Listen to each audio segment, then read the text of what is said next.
Hello මම ආවුගොන්ට දෙයක් කියන්න මේ වෙනකොට මගේ නිවුස් එකක් යනවා හැබැයි වැරදි විදිහට. තාම මේක කේස් එක ඉන්වෙස්ටිගේෂන් එක යන නිසා මට හරිම කතාව උගලන්ට කියන්න විදියක් නැහැ. හැබැයි මම ඉක්මනටම මේක ඉවරයක් වෙච්ච ගමන් උගලන්ට ඇත්ත කතාව මොකද්ද කියන එක කියන්නම්. එහෙම නිවුස් එකක් ආපු පළියට ඒකේ ඇත්ත නැත්ත දන්නේ නැතුව කිසිම කෙනෙක් ෂෙයා කරන්න එපා. මොකද මම මගේ නම කැත කරන්න මේ කරලා තියෙන දෙයට මම ලීගල් ඇක්ෂන් අරගෙන තියෙන්නේ.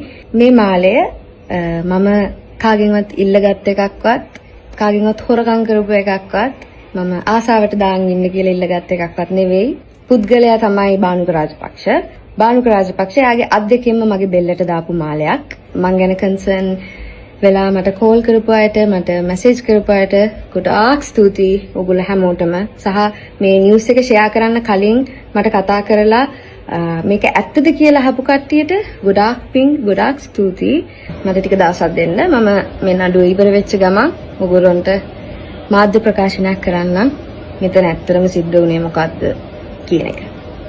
අදාළ පාර්ශවයන් බලන් ඉන්න.